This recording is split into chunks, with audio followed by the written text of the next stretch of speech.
Did you hear what I was playing, Lane? No, sir, I didn't think it polite to listen. I'm sorry for that. For your sake, I don't play accurately. Anyone can play accurately. But I play with wonderful expression. As far as the piano is concerned, sentiment is my forte. I keep science for life.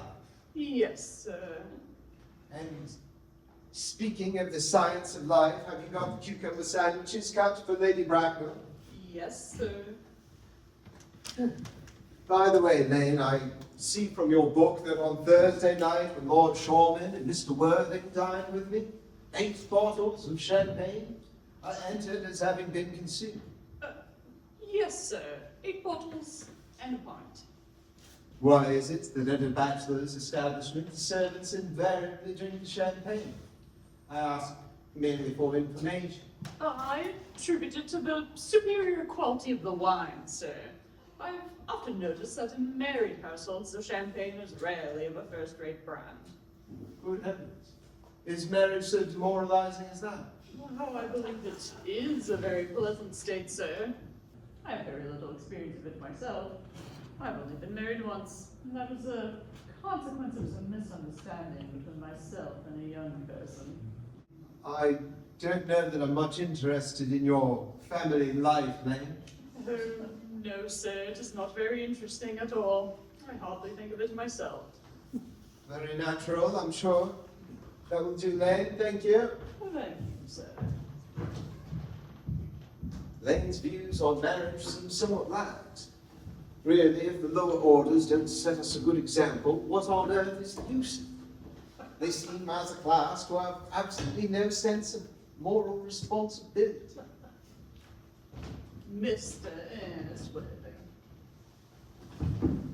How are you, my dear Ernest? What brings you up to town? Oh, pleasure, pleasure. What else should bring one anywhere? Eating again, I see, Algie. I believe it is customary in good society to take some slight refreshment at 5 o'clock. Where have you been since last Thursday? In the country.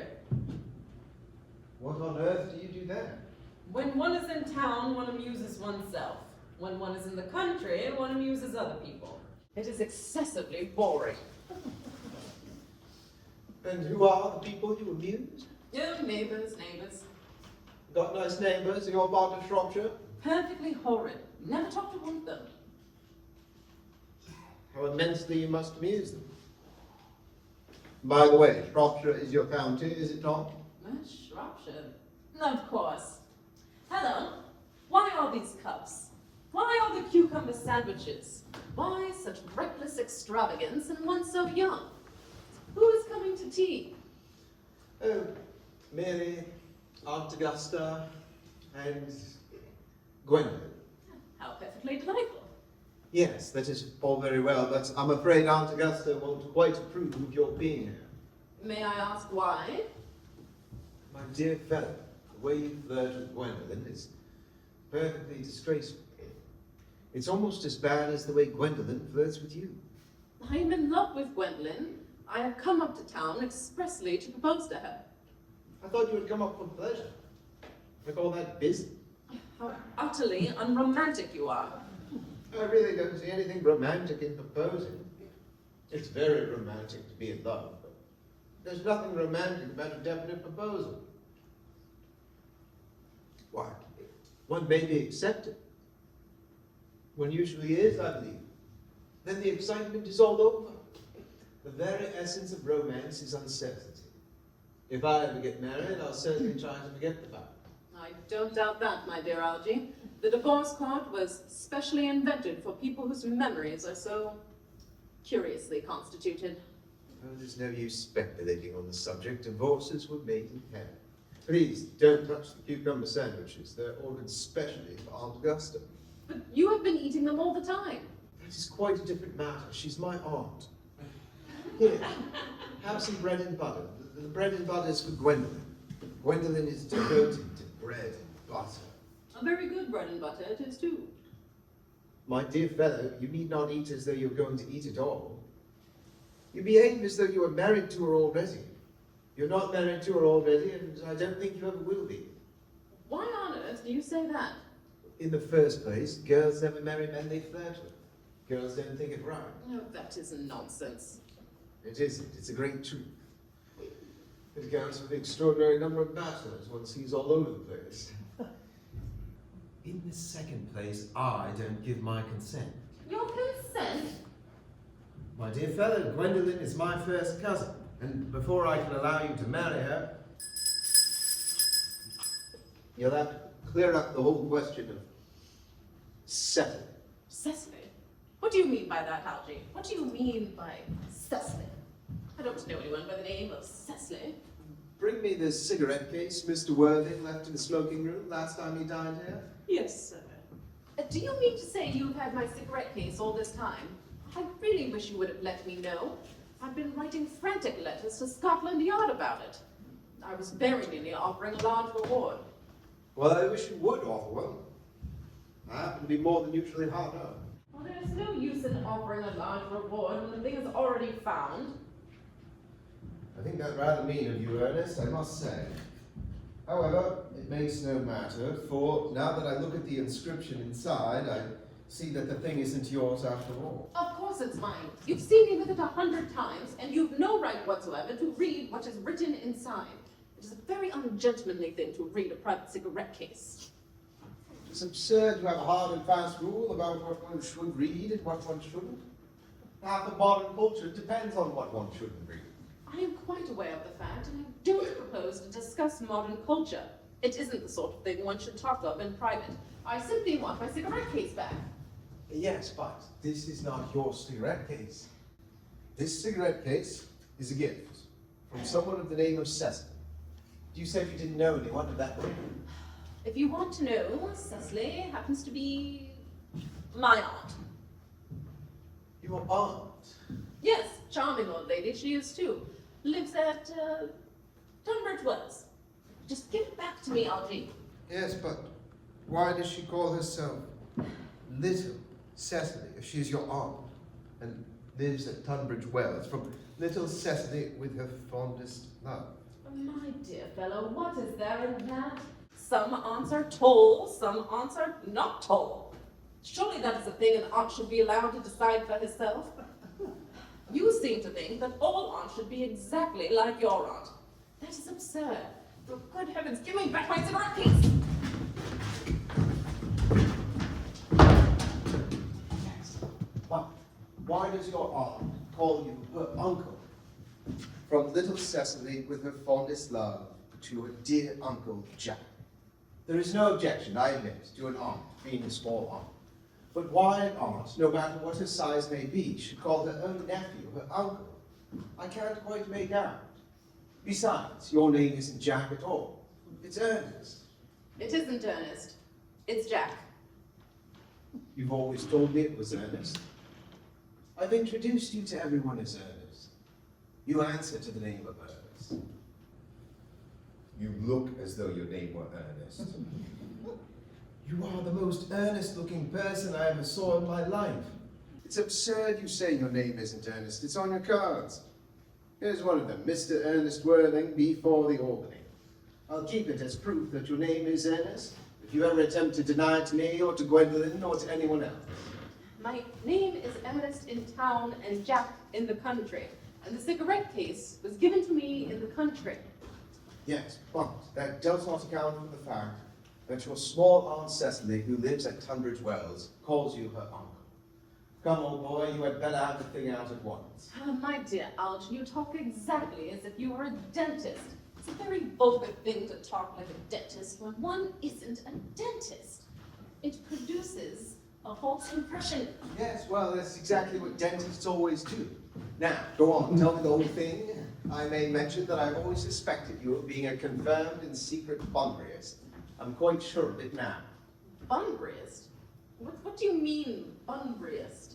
I'll explain to you the meaning of that incomparable expression as soon as you are kind enough to inform me why you are Ernest in town and Jack in the country. Well, produce my cigarette case first. Here it is. Now, produce your explanation, and pray make it improbable. My dear fellow, there is nothing improbable at all about my explanation. In fact, it is perfectly ordinary. Old Mr. Thomas Cardew, who adopted me when I was a little boy, made me in his will guardian to his granddaughter, Miss Cecily Cardew.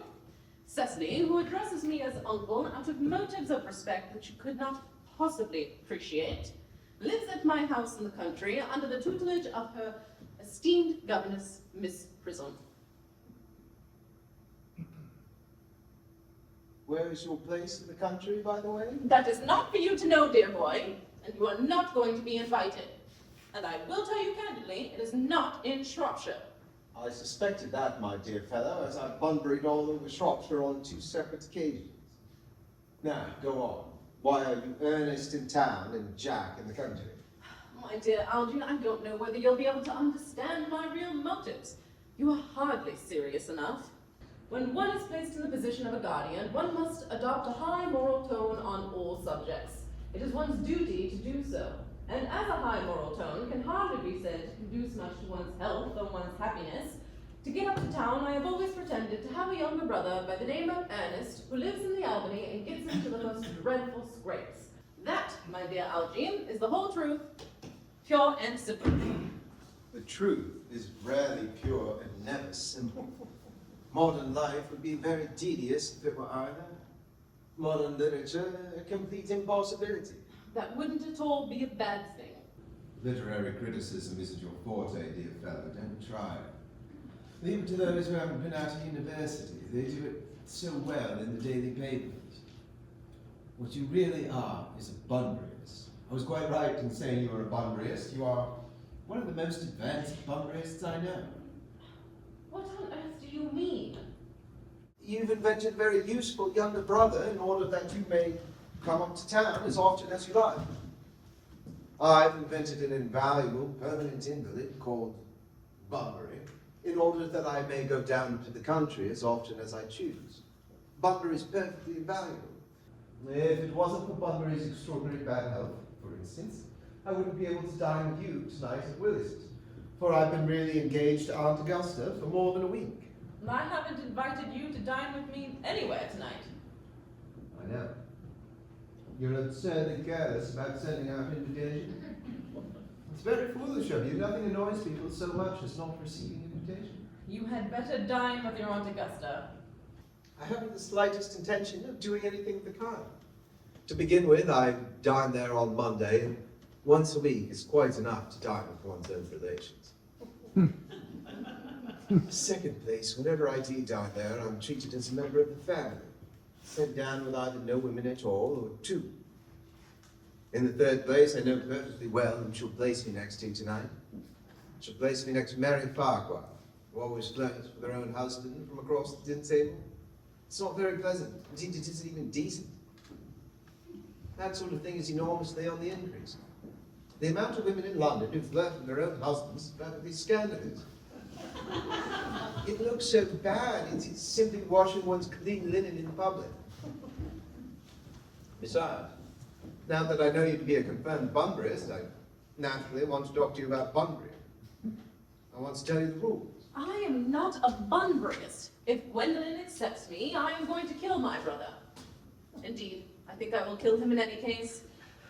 Cecily is a little too interested in him, and it is rather a bore. So I'm going to get rid of Ernest, and I highly suggest you do the same with with your invalid friend with the absurd name. Nothing will induce me to part with Bunbury. And if you ever get married, which seems to me to be extremely problematic, I'd be very glad to know Bunbury. A man who marries without knowing Bunbury has a very tedious time of it. Oh, that is nonsense. If I marry Gwendolen, and she is the only girl that I ever saw that I would love, I certainly wouldn't want to know Bunbury. Then your wife will. You don't seem to realize, dear fellow, that in married life, 3's company, 2 is not. My dear young friend, that is theory that the corrupt French drama has been propounding on for the last 50 years. Yes, and that the happy English home is proved in half the time. For heaven's sake, don't try to be cynical. It's perfectly easy to be cynical. It isn't easy being anything nowadays. There's such a lot of beastly competition about. It must be Aunt Augusta. Only relatives and creditors have to bring that Wagnerian man out. Listen, if I can get her out of the way for 10 minutes so you can have an opportunity of proposing to Gwendolyn, may I dine with you tonight at Willis's? I suppose if you want to. Yes, but you must be serious about it. I hate people who aren't serious about meals. It's so shallow of them. Lady Bracknell and Miss Fairfax. Good afternoon, dear Angela. I hope you are behaving very well. I'm feeling well, Aunt Augusta. Well, that's not quite the same thing. In fact, the two things rather go together. Dear me, you are smart. I'm always smart, am I not, Mr. Worthing? You're quite perfect, Miss Fairfax. Oh, I hope I am not that. It would leave no room for development, and I intend to develop in many directions. I'm sorry we're a little late, Angela. I was obliged to call on dear Lady Hadbury. Hadn't been there since her poor husband's death. Never saw a woman so altered. She looks quite 20 years younger. Now I'll have a cup of tea and one of those nice cucumber sandwiches that you promised me. Certainly, Aunt Augusta. Gwendolyn, won't you come sit over here? Oh, thanks, Mamma. I'm quite comfortable where I am.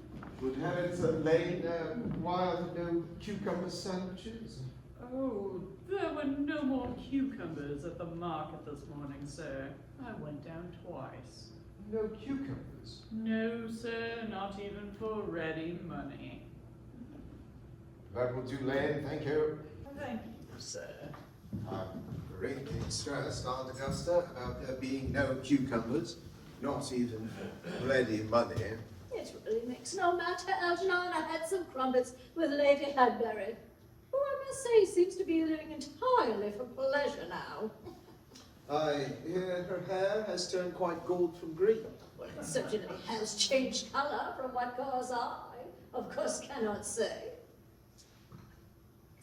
Thank you. Quite a treat for you tonight, Algernon. I'm going to send you down with Mary Farquhar. Oh, she's such a nice woman, and so attentive to her husband. It's delightful to watch them.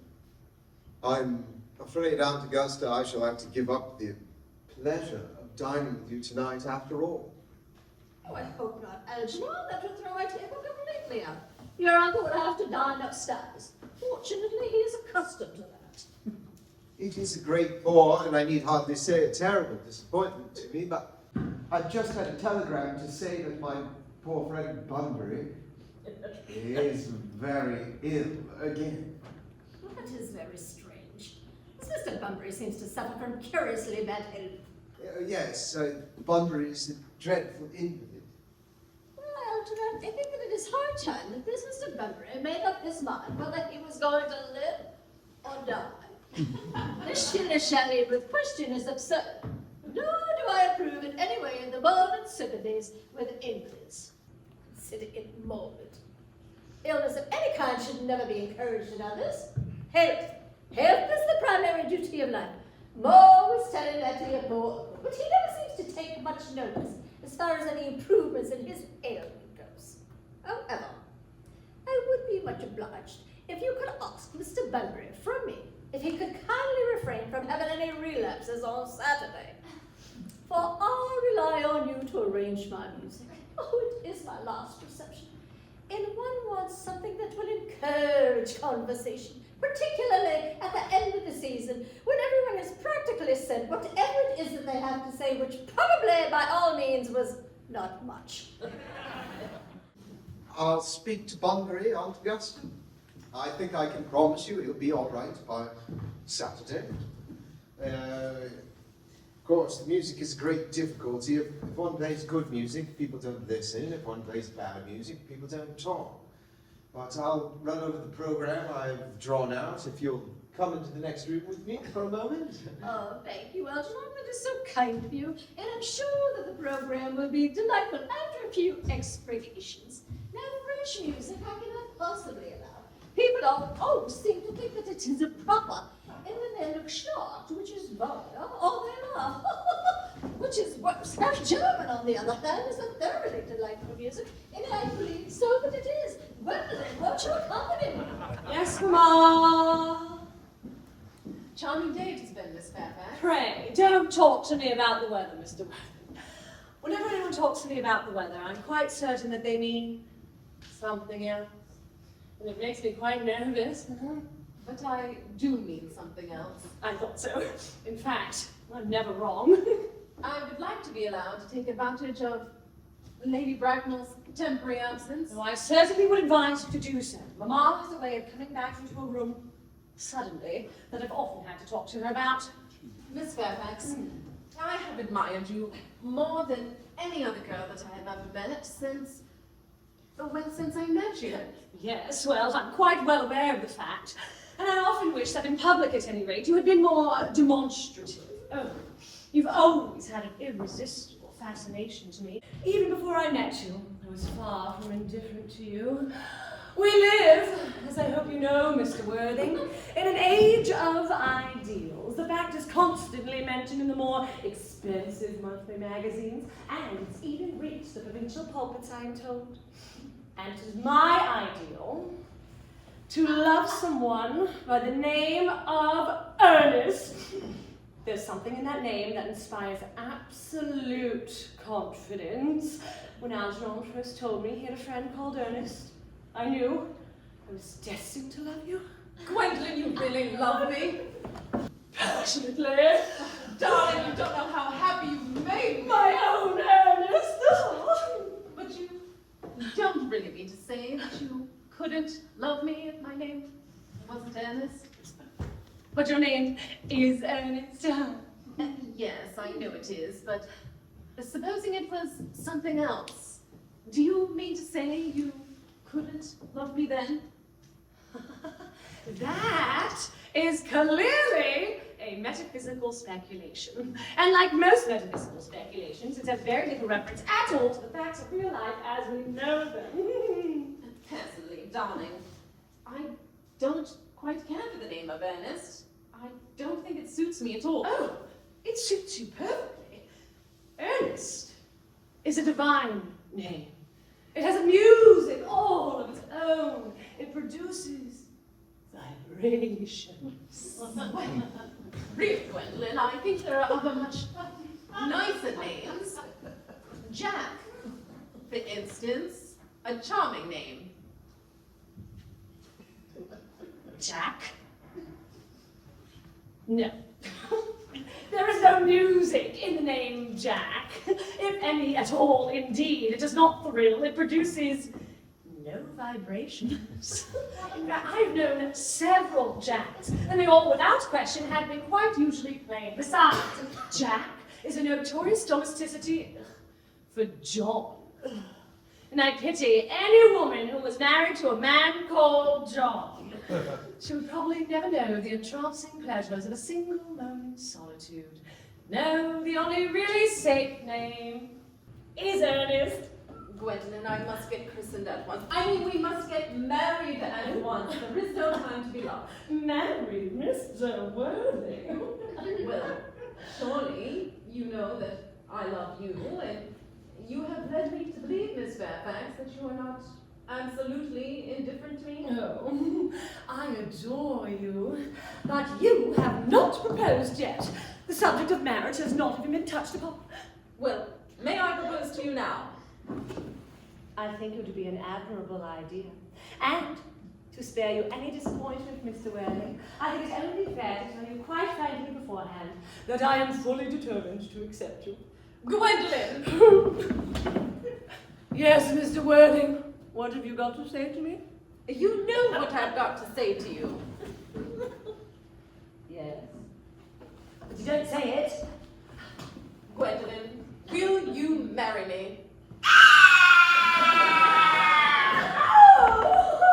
Of course. Oh, Ernest. Oh, how long you have been about it. Oh, I feel you have very little experience in how to propose. My own one. You are the only girl in the world that I have ever loved. Yes, but men often propose for practice. My brother Gerald does. All my girlfriends tell me so. Oh, what beautiful brown eyes you have. Oh, they are quite beautifully brown. You must always look at me just like that, especially when other people are present. Mr. Worthing! Oh. Rise, sir, from this semi-recumbent posture.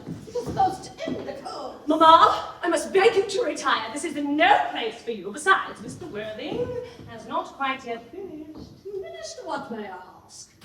I'm engaged to be married to Mr. Worthing, Mamma. Oh, pardon me. Why, you were not engaged to be married to anyone. When you do become engaged to be married, I or your father, should his health permit him, will inform you of the fact. That a marriage should come on a young girl as a surprise. Pleasant or unpleasant, as the case may be. It is hardly a matter in which she can arrange for herself. And now I have a few questions for you, Mr. Worthing. And while I make these inquiries, you, Gwendolyn, will wait for me below in the carriage. Mamma! In the carriage, Gwendolyn.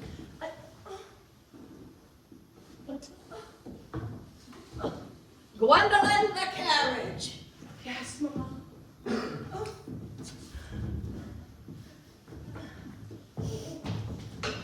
You may have a seat, Mr. Worthing. Thank you, Lady Bracknell. I prefer standing. I'm very bound to tell you that I do not have you down on my list of eligible young men. However, I have the same list that the Duchess of Bolton has. We work together in that. But I am quite ready to enter your name, should your answers be what a really affectionate mother requires. Do you smoke? Yes, I must admit that I smoke. Glad to hear it. Man should always have an occupation of some kind. Far too many idle men in London as it is. How old are you? 29. Oh, very good age to be married at.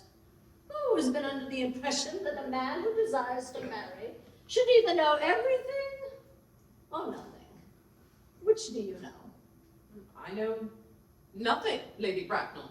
Pleased to hear it. Do not approve of anything that tampers with natural ignorance. Oh, ignorance is like a delicate, exotic fruit. Touch it, and the bloom is gone. Why, the whole theory of modern education is radically unsound. Fortunately, in England, education produces no effect whatsoever. For if it did, it would be a serious danger to the upper classes and probably lead to acts of violence in Grosvenor Square. What is your income? Between 7,000 and 8,000 a year. In land or in investments? In investments, chiefly. Oh, that is satisfactory. Between the duties expected of one during one's lifetime and the duties exacted after one's death, land ceases to be either a profit or a pleasure. It gives one position and prevents one from keeping up. That's all that can be said about the land. I have a house in the country with land attached to it, of course. About 1,500 acres, I believe, but I don't rely on it for my real income. In fact, as far as I can make out, the only people who make anything out of it are the poachers. A country house? How many bedrooms? Don't answer that. That can be cleared up later. You have a townhouse, I hope. A girl with a sweet, unspoiled nature as Gwendolyn could hardly be expected to reside in the country. I have a house in Belgrave Square, but it is let by the year to Lady Bloxham. I can get it back whenever I like, at 6 months' notice. Lady Blossom? I don't know her. Oh, she gets about very little. She's a lady considerably advanced in years. Oh, nowadays, that's no guarantee for respectability of character. What number of Belgrade Square? 149. The unfashionable side. I knew there was something, although that could easily be altered. The fashion or the side? Both, if necessary, I presume. What are your politics? I'm afraid I really have none. I'm a liberal unionist. Ah, the Countess Tories. Well, they dine with us. They come in the evening at any rate. On to minor matters. Are your parents living? I'm afraid I have lost both my parents. To lose one parent, Mr. Worthing, may be regarded as misfortune. To lose both, however, looks like callousness. What was your father? He was evidently a man of some wealth. Is he what the grammatical papers called the purple of Carlos, or did he rise from the ranks of aristocracy? I'm afraid I don't really know, Lady Bracknell.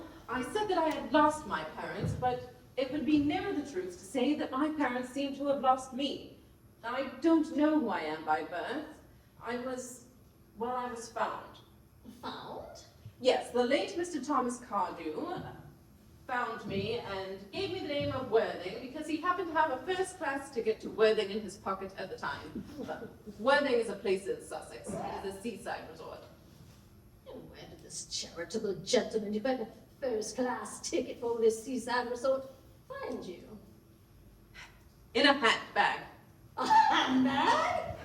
Yes, Lady Bracknell, I was in a handbag. A somewhat large, black leather handbag with handles to it. And where did this Mr. James Thomas Cardew find this ordinary handbag? In the cloakroom at Victoria Station. It was given to him in mistake for his own. Cloakroom at Victoria Station? Yes, the Brighton line. The line is immaterial. Mr. Worthing, I must confess that what you've just told me, I'm somewhat bewildered. To read boldly, or at any rate, read, in a handbag, whether it does handles or not, seems to me to display a contempt for the utmost decency of ordinary family life, which reminds me of the worst excesses of the French Revolution. I presume you know what that unfortunate movement led to. And as for the locality in which the handbag was discovered, a cloakroom at a railway station would seem to conceal as a social indiscretion. And yes, indeed, has been used before now, but hardly be regarded as an assured bias for a recognized position in good society. May I ask what you would advise me to do, Lady Bracknell? I need hardly say that I would do anything in the world to ensure Gwendolyn's happiness. I would advise you, Mr. Worthing, to acquire some relations as soon as possible and make a definite effort to produce at least one parent of either sex before the season is quite over. Well, I don't see how I could possibly manage to do that. I can produce the handbag at any moment. It's in my dressing room at home. I really think that should be enough to satisfy you, Lady Bracknell. Me, sir? What has it to do with me? Why, you can hardly imagine that I, Lord Bracknell, would allow our only daughter, who was brought up with the utmost care, to marry into a cloakroom and form an alliance with a parson. Good morning, Mr. Worthing. Good morning.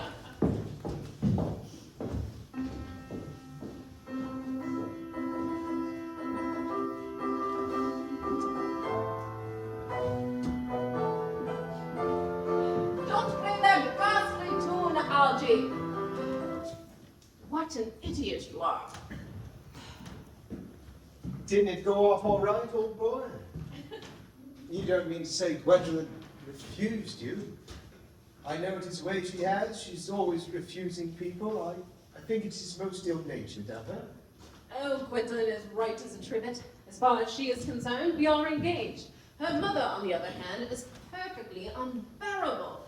I never met such a gorgon.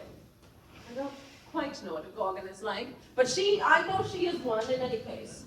And she is a monster without being a myth, which is rather unfair. I beg your pardon, Algie. I shouldn't talk about your remark that way in front of you. My dear fellow, I love hearing my relations' views. It is the only thing that makes me put up with them at all. Relations are a tedious pack of people who haven't the remotest knowledge of how to live, nor the smallest instinct when to die. Oh, that is nonsense. It is. But I won't argue with you about the matter. You always want to argue about things. Yes, well, that is exactly what things were originally made for. Upon my word, if I thought that, I would shoot myself in the foot. You don't think there's any chance of Gwendolyn becoming like her mother in about 150 years, do you, Algie? All women become like their mothers. That is their tragedy. No man does. That's it. Is that clever? It's perfectly phrased and quite as true as any observation in civilized life need be. Oh, I am sick to death of cleverness. Everybody's clever nowadays. You can't go anywhere without meeting clever people. It's become an absolute public nuisance. I wish to goodness there were a few fools left. We have. I should extremely like to meet them. What do they talk about? The fool. About the clever people, of course. What fools? By the way, have you told Gwendolyn the truth about your being earnest in town and Jack in the country? Oh, my dear Algie, the truth isn't the sort of thing one tells to a nice, sweet, refined girl. What extraordinary ideas you have about the way to behave to a woman. The only way to behave to a woman is to make love to her if she's pretty, and to someone else if she's plain. Oh, that is nonsense. What about your brother?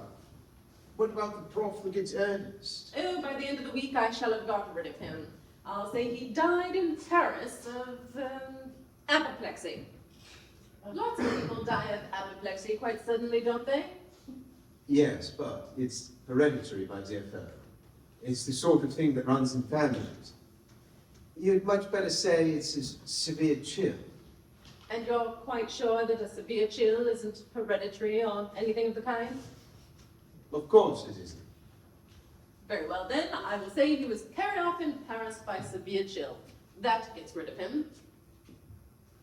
But I thought you said that Miss Cardew was a little too much interested in your poor brother Ernest. Won't she feel his loss a good deal? Oh, that is all right. Cecily isn't a silly romantic girl, I'm glad to say.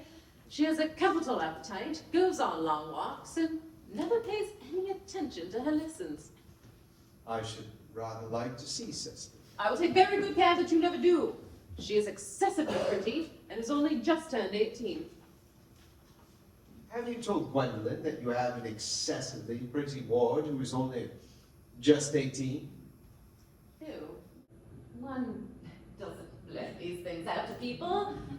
Cecily and Gwendolyn are perfectly likely to be extremely great friends. I'll bet you anything you like that half an hour after they meet, they'll be calling each other sister. Women only do that after they've called each other a lot of other things first. My dear fellow, if we want to get a good table at Willis's, we really must go and dress. Do you know it is nearly 7? No, it is always nearly 7. Yes, well, I'm hungry. Why never knew you when you weren't? What shall we do after dinner? Shall we go to a theatre? Oh no, I loathe listening. Well, let us go to the club. Oh no, I can't take talking.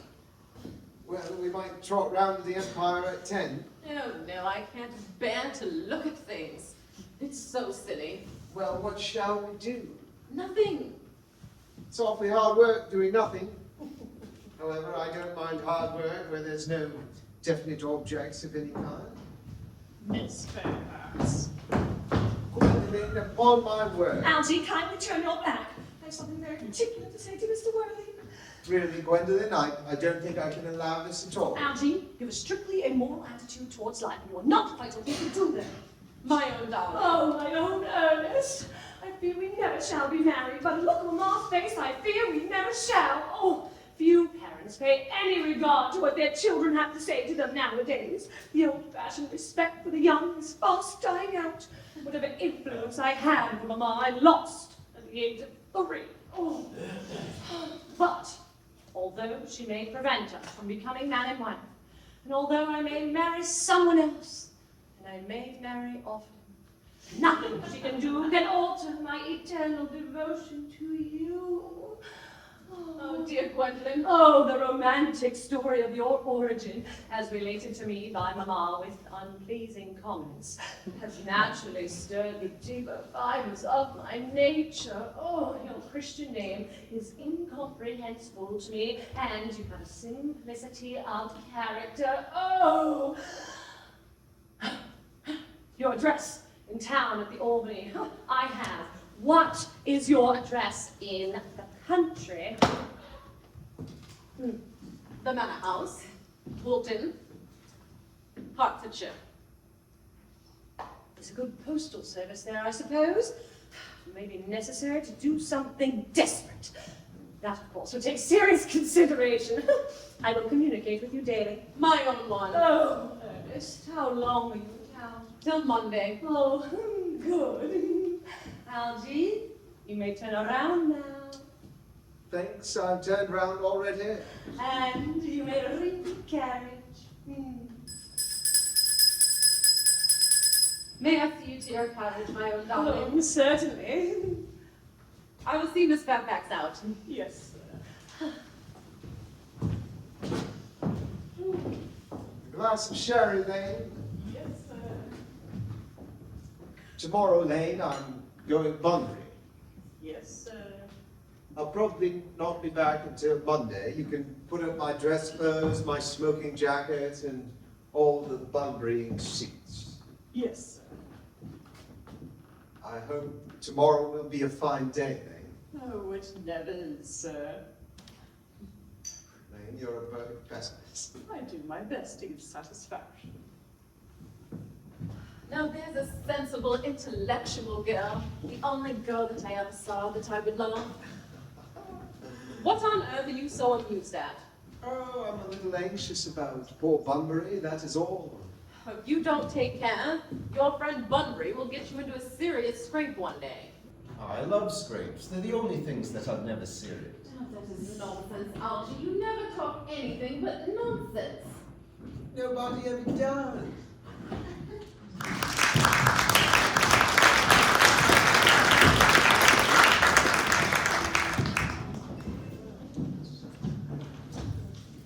Cecily! Cecily! Cecily, surely such a utilitarian occupation as the watering of flowers is rather Morton's duty than yours, especially at a moment when intellectual pleasures await you. Your German grammar's on the table. Pray open it at page 15. We will repeat yesterday's lesson. But I don't like German. It's not a very becoming language. I know perfectly well that I look quite plain after my German lesson. Child, you know how anxious your guardian is that you should improve yourself in every way. He laid particular stress on your German as he was leaving for town yesterday. Indeed, he always lays stress on your German when he's leaving for town. Uncle Jack is so serious. Sometimes I think he is so serious he cannot be quite well. Your guardian enjoys the best of him, and his gravity of demeanor is especially to be commended in one so comparatively young as he is. I know no one who has a higher sense of duty and responsibility. I suppose that is why he often looks a little bored when we three are together. Cecily, I'm surprised at you. Mr. Worthing has many troubles in his life. Idle merriment and triviality would be out of place in his conversation. And you must remember his constant anxiety about that unfortunate young man, his brother. Oh, I wish Uncle Jack would allow that unfortunate young man, his brother, to come and visit sometime. I think we would have a very good influence over him, Miss Prism. I know you certainly would. You know, German and geology and things of that nature influence a man very much. I do not think that even I could produce any effect on a character that, according to his own brother's admission, is irretrievably weak and vacillating. Indeed, I'm not sure that I would desire to reclaim him. I'm not in favor of this modern mania of turning bad people into good people at a moment's notice. As a man sows, so let him reap. You must put away your diary, Cecily. I really don't see why you should keep a diary at all. I keep a diary in order to enter all the wonderful secrets of my life. Why, if I could write them down, I should probably forget all about them. Memory, my dear Cecily, it's the diary that we all carry about with us. Yes, but it only chronicles the things that haven't happened and couldn't have possibly happened. I think memory is responsible for all the 3-volume novels Moody sends us. Do not speak slightingly of the 3-volume novel, Cecily. I wrote one myself in earlier days. Did you really, Miss Prism?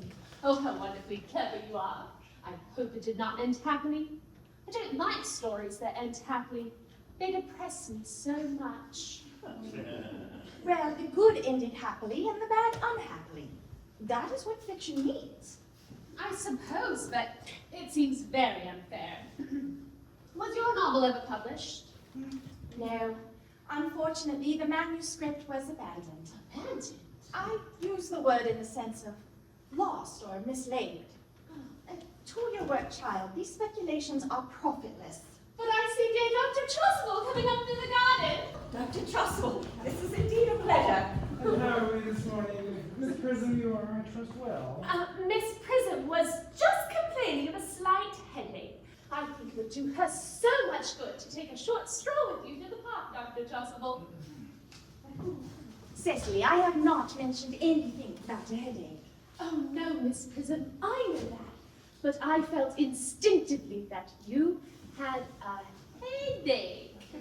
Indeed, I was thinking of that and not my German lesson when the rector came in. I hope, Cecily, you are not being inattentive. Oh, I'm afraid I am. That is strange. Were I fortunate enough to be Miss Prism's pupil, I would hang upon her lips. I speak metaphorically. My metaphor is drawn from bees. Mr. Worthing hasn't returned from town yet. No, we do not expect him till Monday afternoon. Ah, yes. He usually likes to spend his Sundays in London. He's not one of those whose sole aim is enjoyment, as by all accounts that unfortunate young man his brother seems to be. But I shall not disturb Egeria and her pupil any longer.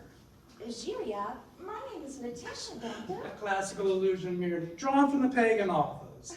No doubt I shall see you both at evensong. I think, dear Doctor, that I will have that stroll with you. I find that I have a headache after all, and a walk might do it good. With pleasure, Miss Prism, with pleasure. You might go as far as the schools and back. Oh, that would be delightful! Oh, Cecily, you will read your political economy in my absence. The chapter on the fall of the rupee you may omit. It's somewhat too sensational. Even these metallic problems have their melodramatic side. Horrid political economy, horrid geography, horrid German. Mr. Ernest Worthing has just arrived from the station. He's brought his luggage with him. Mr. Ernest Worthing, B4 the Albany. Uncle Jack's brother. Did you tell him Mr. Worthing was in town? Yes, miss. He seemed very much disappointed. I informed him that you and Miss Prism were in the garden. He seemed quite anxious to speak with you in private for a moment. Pray, tell Mr. Ernest Worthing to come out here. I suppose you should prepare a room for him. Yes, miss. I've never met any really wicked person before.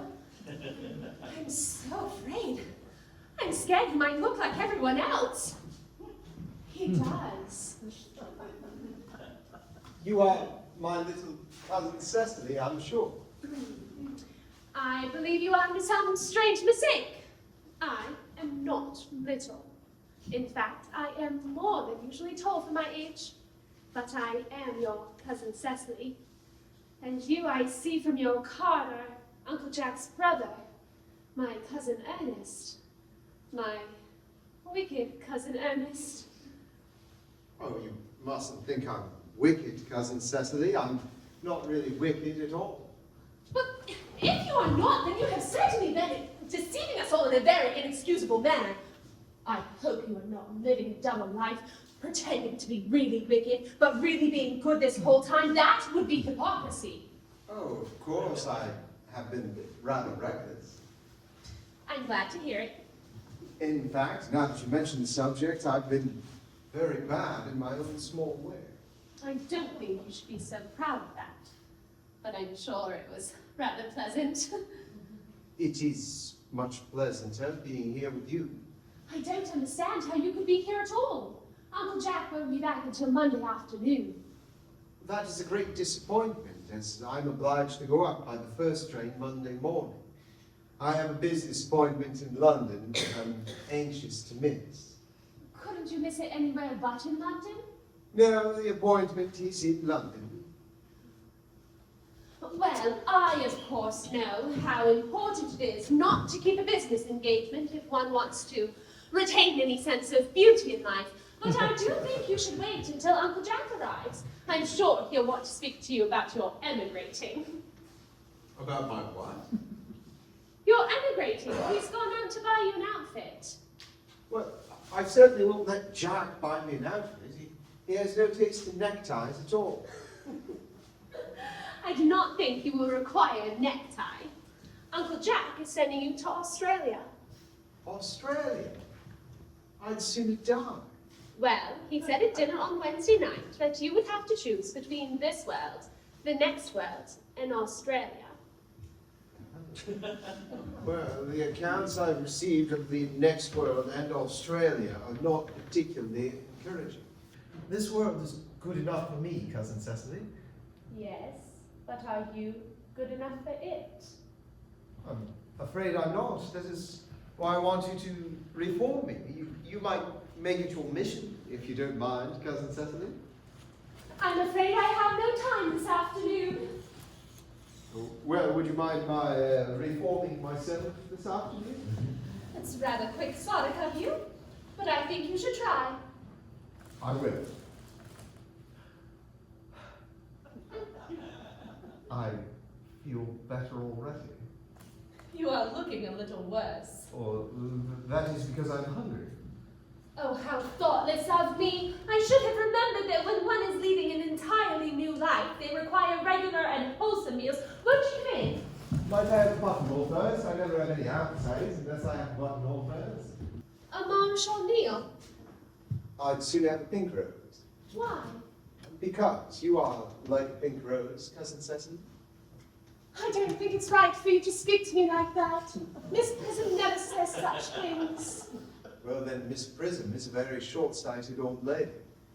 And you are the prettiest girl I ever saw. Miss Prism says that all good looks are a snare. And they're a snare any sensible man would like to be caught in. Well, I don't think I'd like to catch a sensible man. I wouldn't know what to talk with him about. You're too much alone here, Dr. Chasuble. You should get married. A misanthrope I can understand, but a woman thrope, never. Believe me, I do not deserve so neologistic a phrase. The precept as well as the practice of the primitive church is distinctly against matrimony. Well, that is obviously the reason why the primitive church has not lasted to the present day. And you do not seem to realize, dear doctor, that by persistently remaining single, a man converts himself into a permanent public temptation. Men should be more careful. This very celibacy leads weaker vessels astray. But is a man not equally attractive when married? No married man is ever attractive. Except to his wife. And often, so I've been told, not even to her. Well, that would depend on the intellectual sympathies of the woman. You see, maturity can always be depended on. Ripeness can be trusted. Young women are green. I speak horticulturally. I draw my metaphor from fruits. But where could Cecily be? Perhaps she has followed us to the school. Oh, Mr. Worthing. Mr. Worthing? This is indeed a surprise. We did not look for you till Monday afternoon. I have returned sooner than I expected. Dr. Chasuble, I hope you are well. My dear Mr. Worthing, I trust this garb of woe does not betoken some terrible calamity. My brother. More shameful debts and extravagance. Still leading his life of pleasure. Dead. Your brother Ernest, dead. Quite dead. What a lesson for him. I trust he will profit by it.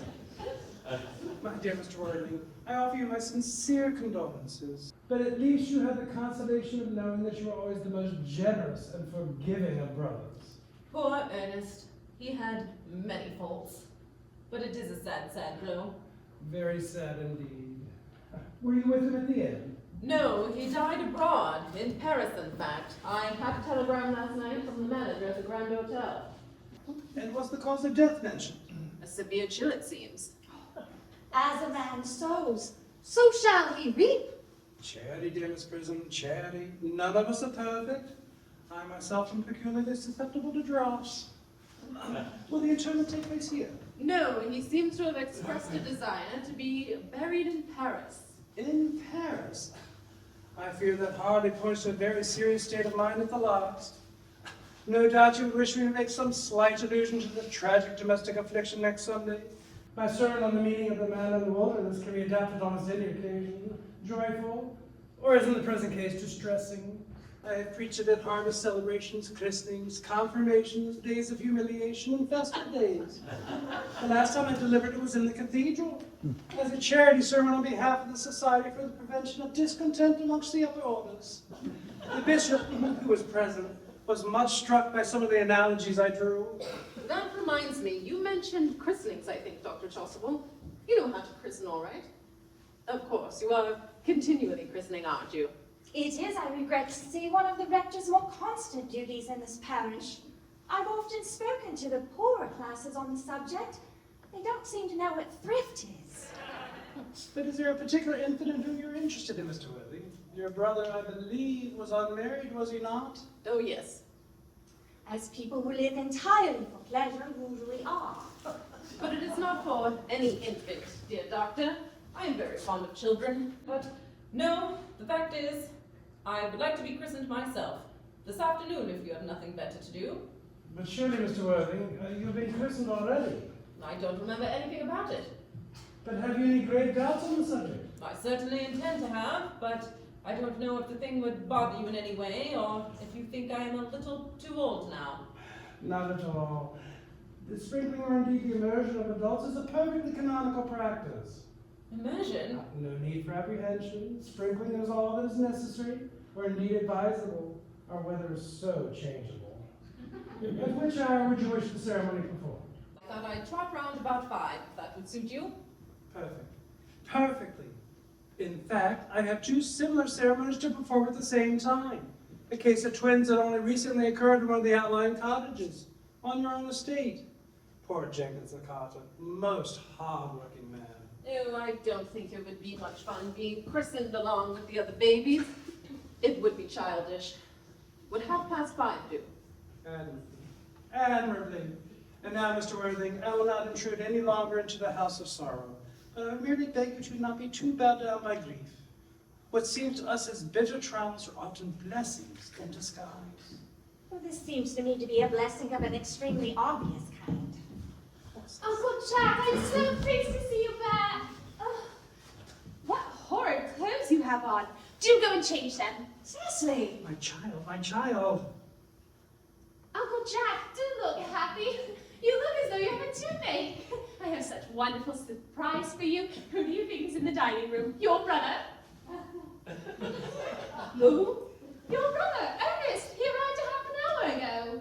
What nonsense! I haven't got a brother. Oh, don't say that. However badly he may have behaved to you in the past, he is still your brother. You couldn't be so heartless as to disown him. I will go get him and tell him to come out and you will shake hands with him, won't you, Uncle Jack? Oh, these are very joyous tidings. After we had all been resigned to his loss. His sudden return seems peculiarly distressing. My brother is in the dining room. I don't know what it all means. I think it is perfectly absurd. Good heavens. Brother John, I've come down from town to tell you that I'm very sorry for all the trouble I've given you, and I intend to lead a better life in the future. Uncle Jack, you are not going to refuse your own brother's hand. Nothing will induce me to take his hand. I think his coming down here disgraceful, and he knows perfectly well why. Uncle Jack, be nice. There is some good in everyone. Why, Ernest was just telling me about his poor invalid friend, Mr. Bunbury, whom he goes to visit so often. Surely there is some good in one who is kind to an invalid and leaves the pleasures of London to sit by a bed of pain. Oh, he's been talking to you about Bunbury, has he? Oh, yes. He has told me all about poor Mr. Bunbury in his terrible state of health. Oh, Bunbury. I won't have him talking to you about Bunbury or about anything else. It's enough to drive one perfectly frantic. course, I admit the faults are all on my side, but I must say I find Brother John's coldness to me to be peculiarly painful. I expected a warmer welcome, especially considering it is the first time I've come here. Uncle Jack, if you don't shake hands with him, I will never forgive you. Never forgive me? Never, never, never, never. Well, this is the only time I shall ever do it. Oh, it's pleasant, is it not, to see so perfect a reconciliation. I think we might leave the two brothers together. Cecily, you'll come with us. Certainly, Miss Prism. My little task of reconciliation is over. You've done a beautiful action today, dear child. We must not be premature in our judgments. I feel very happy. You young scoundrel, Algie, you have got to leave this place at once. I don't allow any bun-braying here. I placed Mr. Ernest's luggage in the room next to yours. I suppose that's all right, sir. What? Mr. Ernest's luggage, sir. I've unpacked it and placed it in the room next to yours. His luggage? Yes, sir. 3 portmanteaus, a large dressing case, 2 hat bottles, and a luncheon basket. I'm afraid I can't stay more than a week at this time. Merriman, order the dog cart at once. Mr. Ernest has been suddenly called back to town. Yes, sir. What a fearful liar you are, Jack. I haven't been called back to town at all. Yes, you have. I haven't heard anyone call me. Your duty as a gentleman calls you back. My duty as a gentleman has never interfered with my pleasures in the smallest degree.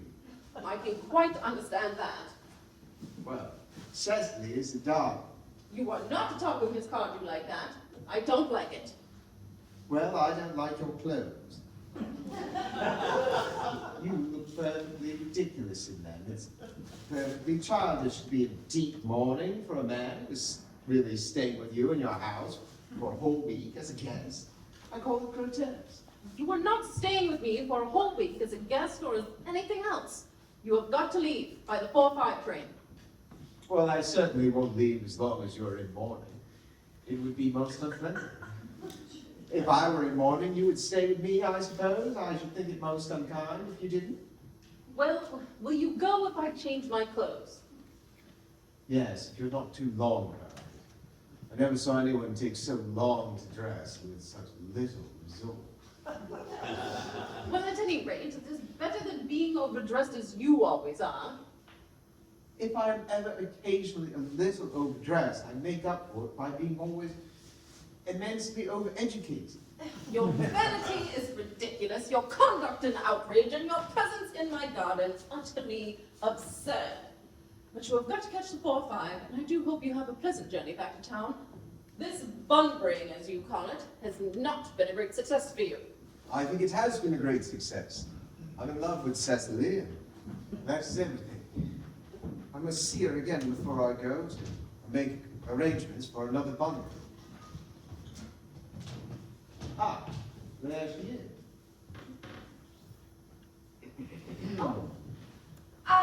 I merely came out to water the roses. I thought you were with Uncle Jack. He's gone to fetch the dog cart for me. Oh, is he taking you for a nice drive? He's going to send me away. Oh, then have we got to part? I'm afraid so. It is very painful parting. It is always painful to part from people to one who's only known for a brief space of time. The absence of old friends one could endure with equanimity, but even a momentary separation to anyone whom one has just been introduced is almost unbearable.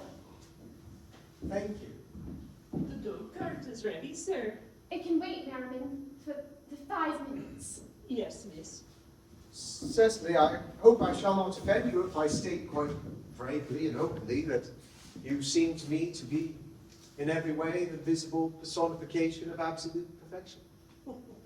I think your frankness does you a great credit, Ernest. If you will allow, I will copy your remarks into my diary. Do you keep a diary? I'd give anything to look at it, may I? Oh, no. You see, it is simply a very young girl's own record of her own thoughts and impressions, and consequently meant for publication. When it appears in volume form, I do hope you'll order a copy. But pray, Ernest, don't stop. I delight in taking from dictation. I have reached absolute perfection. You may go on. I'm quite ready for more. Don't cough, Ernest. When one is dictating, they should speak fluently and not cough. Besides, I don't know how to spell a cough. Certainly, ever since I first looked upon your wonderful and incomparable beauty, I've dared to love you, wildly, passionately, devotedly, hopelessly. I don't think you should say wildly, passionately, devotedly, hopelessly. Hopelessly doesn't make much sense. Oh, Cecily, The note cart is waiting, sir. tell him to come round next week at the same hour. Yes, sir. Uncle Jack will be very annoyed to find out you are staying on till next week at the same hour. I don't care about Uncle Jack. I don't care for anybody in the whole world but you. I love you, Cecily. You will marry me, won't you? Of course, you silly boy. We've been engaged for the last 3 months. For the last 3 months. It will be exactly 3 months on Thursday. But how did we become engaged? Well, ever since Uncle Jack first confessed to us that he had a younger brother who was very wicked and bad, you of course formed chief topic of conversation between myself and Miss Prison. And of course, any man who is much talked about is always very attractive. Dare I say it was foolish of me, but I fell in love with you, Ernest. Darling, and when was our engagement actually settled? On the 14th of last February, worn out by your entire ignorance of my existence, I was determined to end the matter one way or the other. After a long struggle with myself, I accepted you under that tree over there. The next day I went out and bought this little ring in your name, and this is the bangle with the true lover's knot I promised you always to wear. Did I give you this? It's very pretty, isn't it? Yes, you have wonderful taste, Ernest. It is always the excuse I have given for you leading such a bad life. And this is the dear box where I keep all your letters. My letters? But, my own sweet Cecily, I've never written you any letters. You need hardly remind me of that, Ernest. I remember only too well I was forced to write your letters for you. I always wrote 3 times a week, sometimes oftener. Oh, do let me read them, Cecily. No, they would make you far too conceited. The 3 you wrote me after I broke off our engagement are so beautifully written and so badly spelled that even now I can hardly read them without crying a little. But, was our engagement ever broken off? Of course. On the 22nd of last March. You can read the entry if you like.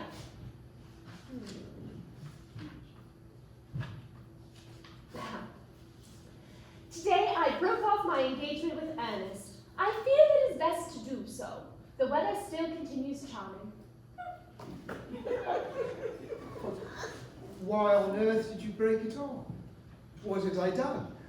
My own sweet Cecily, I'm very much hurt indeed to hear you broke it off, particularly when the weather was so charming.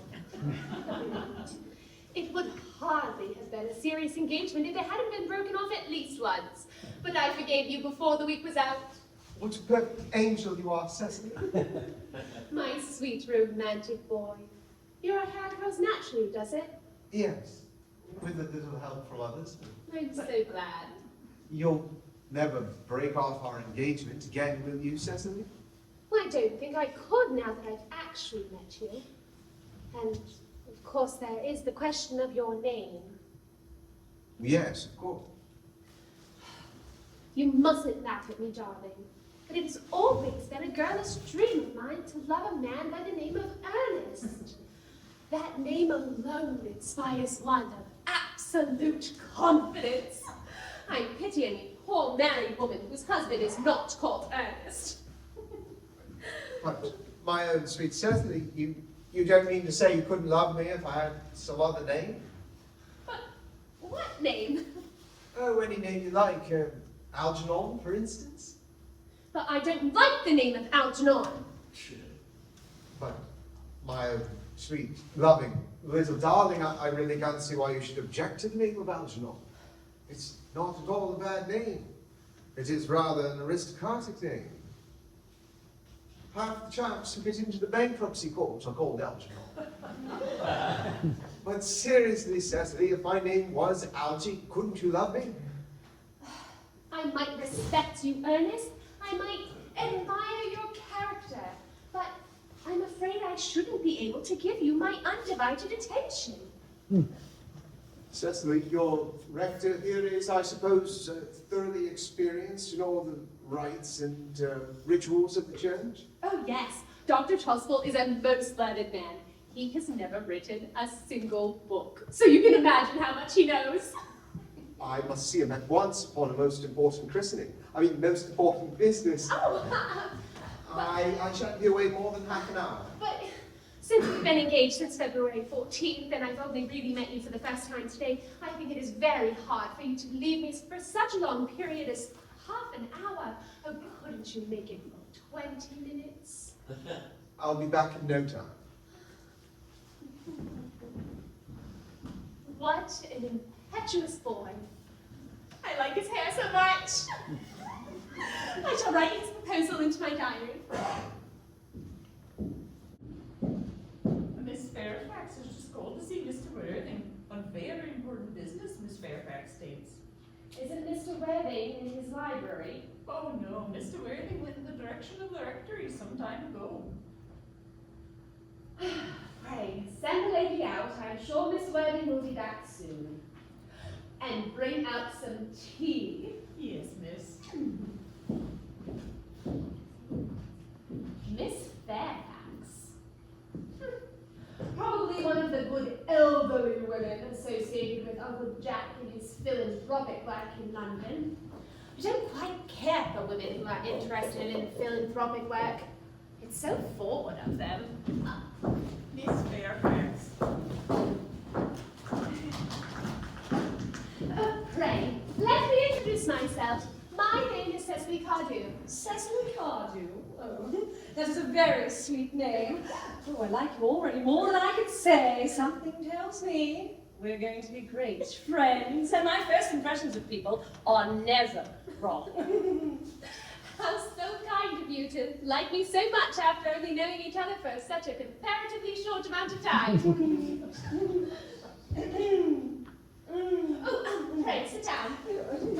I may call you Cecily. No, not. With pleasure. And you'll always call me Gwendolen, won't you? If you wish. Then that is quite settled, is it not? I hope so.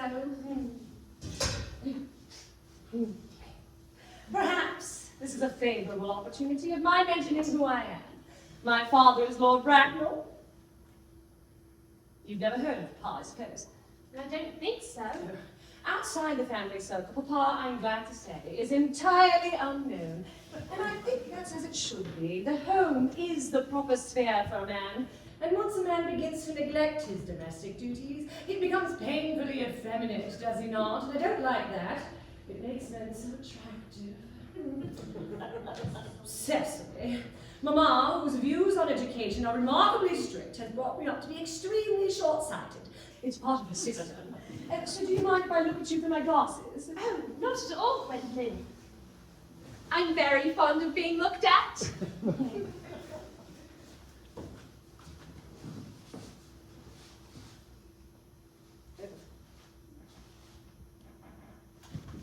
You're here on a short visit, I suppose. No, I live here. Really? Your mother, no doubt, or some other female relative of advanced years resides here also? No, I have no mother, or any relations, in fact. Indeed. My guardian, with the assistance of Miss Prison, has the arduous task of looking after me. Your guardian? Yes, I am Mr. Worthing's ward. How very strange. He never mentioned to me that he had a ward. How secretive of him. He grows more interesting hourly. I can't say, though, that the news in inspires me with feelings of unmixed delight. I'm very fond of you, Cecily. I have liked you ever since I met you. But now that I know that you're Mr. Worthing's ward, I'm bound to state that I can't help expressing a wish that you were, well, a little older than you seem to be, and not so quite alluring in appearance. In fact, if I may speak quite candidly. Oh, pray do. I believe whenever somebody has something unpleasant to say, they should always speak quite candidly. Well, to speak with perfect candor, Miss Cecily, I wish that you were a full 42 and more than usually plain for your age.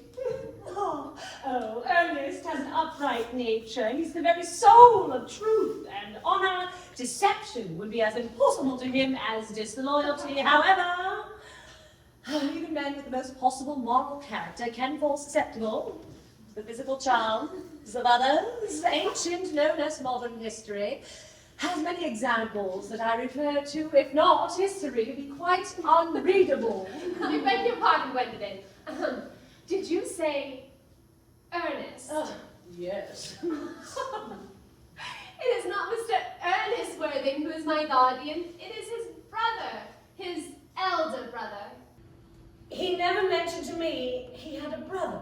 Oh, I'm sorry to say, they have not been on good terms in a very long time. Well, that accounts for it. Come to think of it, I've never heard any man speak of his brother. The subject seems distasteful to most men. Oh, Cecily, you have lifted a load off my mind. I was growing quite anxious. Oh, it would have been terrible if a cloud had come over a friendship as deep as ours. But you are quite certain that it is not Mr. Ernest Worthing who is your guardian? Oh, quite sure. In fact, I am to be his. I beg your pardon. Oh, dear Gwendolyn, there's no reason for me to make a secret of it to you. The little county newspaper is sure to chronicle the fact next week. Mr. Ernest Worthing and I are engaged to be married!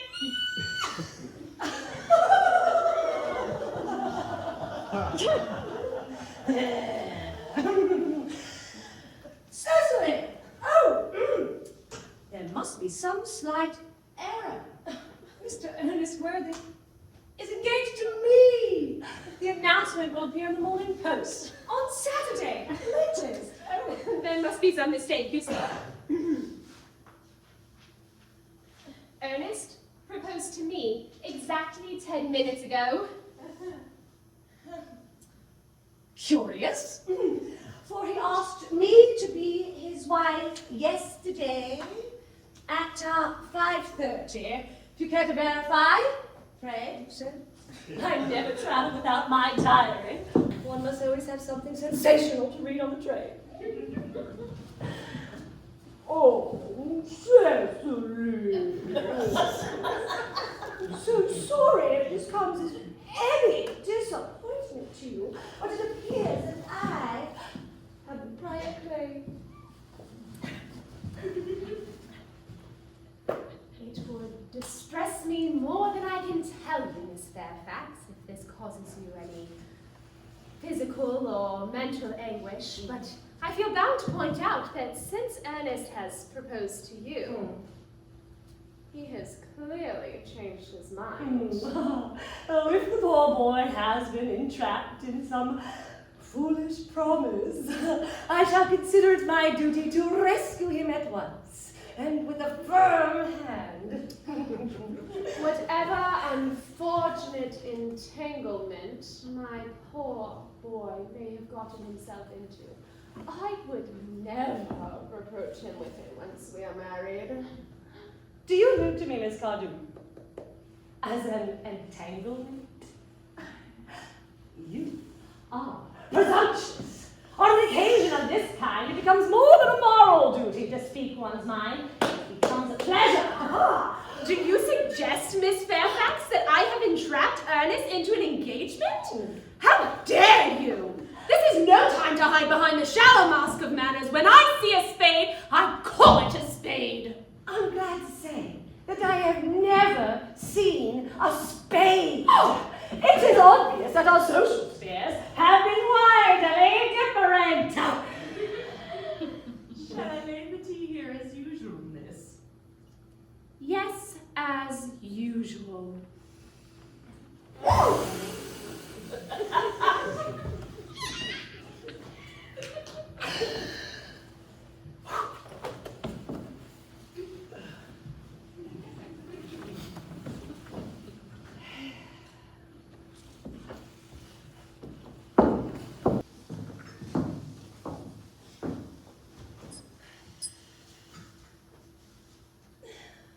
Are there very many walks in the vicinity, Miss Cardew? Oh yes, a great many, Miss Fairfax. From one of the hills nearby, you can almost see 5 counties. Oh, 5 counties. Oh, I don't think I should like that. I hate crowds. I suppose that is why you live in town. Quite a well-kept garden, Miss Cardew. Thank you, Miss Fairfax. So glad you like it. I had no idea that there were any flowers in the country. Oh, yes, Miss Fairfax. Flowers here are as common as people are in London. Personally, I don't know how anybody even exists in the country. If anybody is anybody does, the country always bores me to death. That is what the newspapers were calling agricultural depression, is it not? The aristocracy, I believe, are suffering from it at present. Almost an epidemic amongst them, I'm told. May I offer you some tea, Miss Fairfax? Oh, thank you. Detestable girl. But I require tea. Sugar? Oh, no, thank you. Sugar is not fashionable anymore.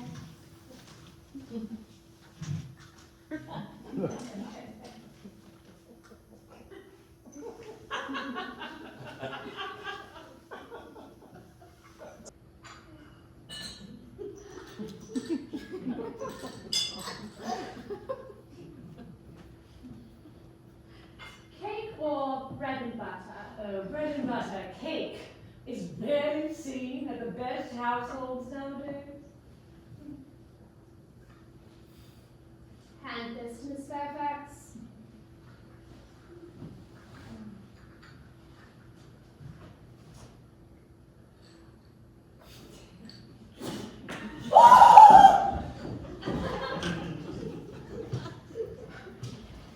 You have filled my tea with lumps of sugar. And then I most distinctly asked for bread and butter. You have given me cake. I am known for the sweetness of my nature and the gentleness of my disposition. But I warn you, Miss Cardew, you may go too far To save my poor, innocent, trusting boy from the machinations of another girl, there is no length to which I would not go. From the moment I met you, I distrusted you. I knew you to be false and deceitful, and I am never deceived in such a manner. My first impressions of people are invariably right. It seems, Miss Fairfax, that I am trespassing on your valuable time. I'm sure you have several other calls of a similar nature in the neighborhood. Oh, Ernest! Oh, my own Ernest! Oh, a moment. Fred, tell me, are you engaged to be married to this young woman? To dear little Cecily? Of course not. What could have put such an idea into your pretty little head? Thank you. You may. I knew there was some misunderstanding, Miss Fairfax. For the gentleman whose arm is present round your waist is my guardian, Mr. John Worthing. I beg your pardon. This is Uncle Jack. Jack. Here is Ernest. Oh. Ernest, a moment. Answer me this. Are you engaged to be married to this young lady here? To what young lady? Oh, Gwendolyn. Yes, for good heavens, Gwendolyn! I mean, to Gwendolyn. Of course not. What could have put such an idea into your pretty little head? Thank you. You may. I knew there to be some slight error, Miss Cardew, for the man who is now embracing you is my cousin, Mr. Algernon Moncrief. Algernon Moncrief? Are you called Algernon? I cannot deny it. And are you really named John? I could deny it if I liked. I could deny anything if I liked. But I will tell you my name certainly is John, and has been John for years.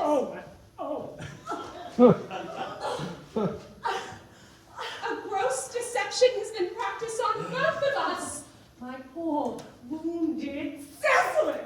My dear, wronged Gwendolyn. You will call me sister, will you not?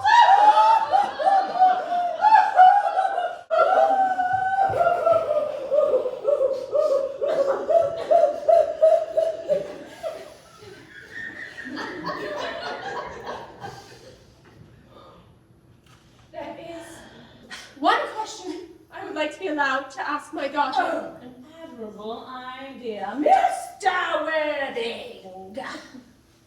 There's just one question we'd like to be permitted to ask you. Where is your brother Ernest? We are both engaged to be married to your brother Ernest. So it is of some importance that we know where your brother Ernest is at present. Gwendolyn, Cecily, it pains me very much to be forced to speak the truth. It is the first time in my life I have ever been reduced to such a painful position, and I am quite inexperienced at anything of the kind. But I will tell you quite frankly that I have no brother Ernest. I have no brother at all. I never had a brother in my life, and I have not the smallest intention of ever having one in the future. No brother at all. None. Have you never a brother of any kind? Never, not even of any kind. Clearly, neither of us are engaged to be married to anyone. It is not a very pleasant position for a young girl to find herself in, is it? No! Let us go into the house. They will hardly venture to follow us in there. No. Men are so cowardly, aren't they? Humph!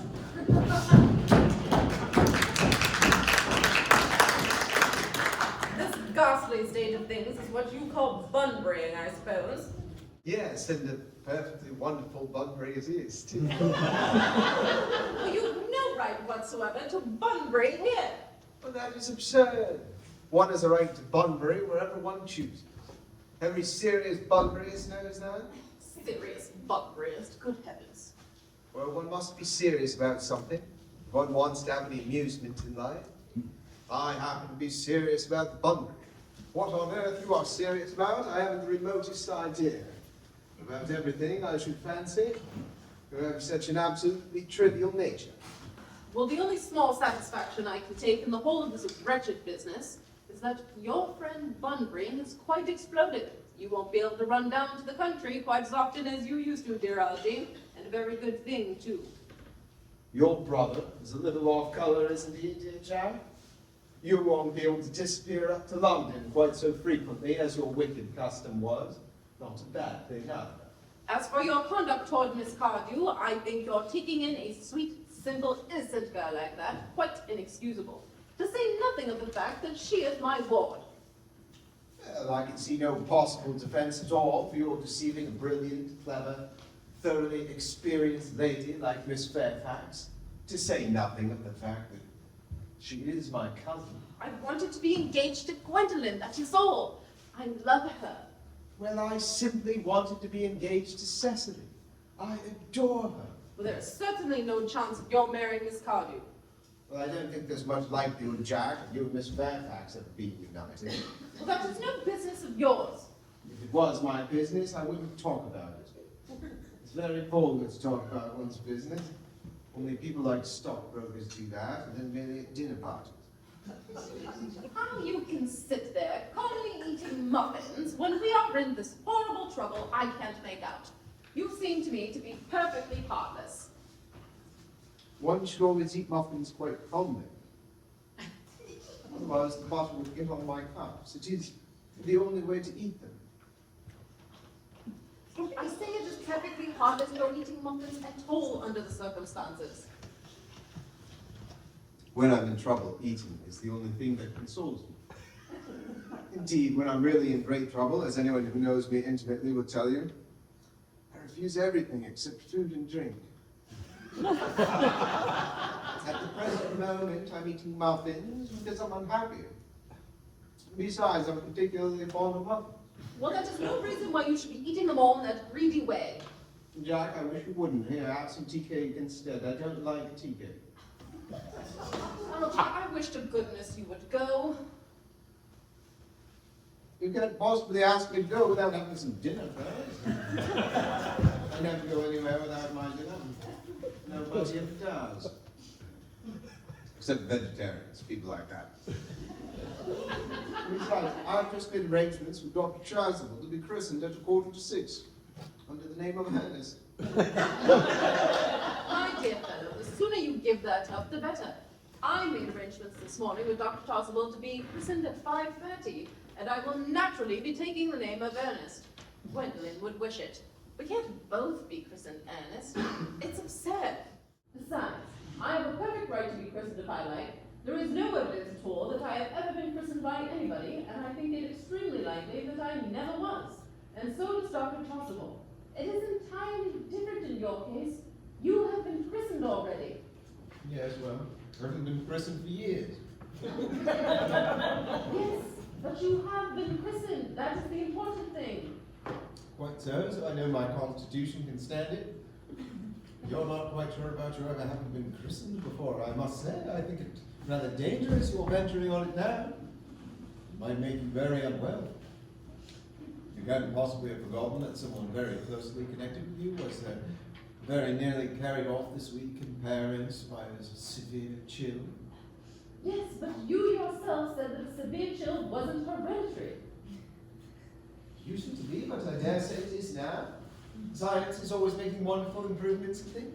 No, that is nonsense. Jack, you're at the muffins again. I wish you wouldn't. I told you I was particularly fond of muffins. But I don't like tea cake.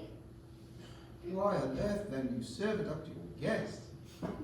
What absurd ideas you have about hospitality. Algernon, I have already told you to go. I don't want you here. Why won't you go? I haven't quite finished my tea yet. And there's still one muffin left.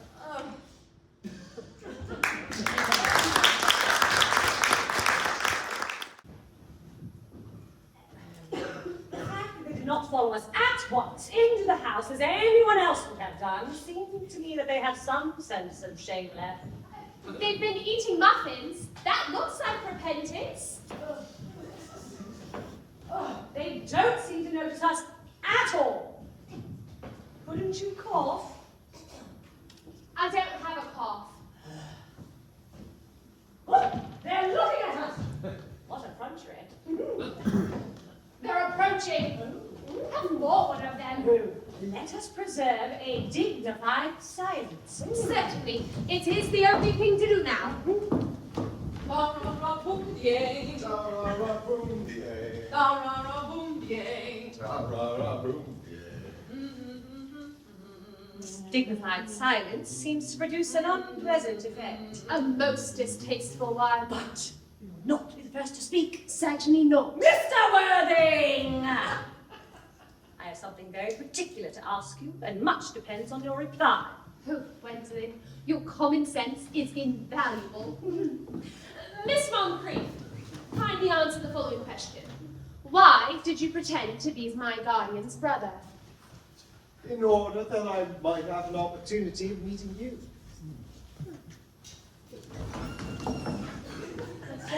That certainly seems a satisfactory explanation, does it not? Yes, if you can believe him. Oh, I don't.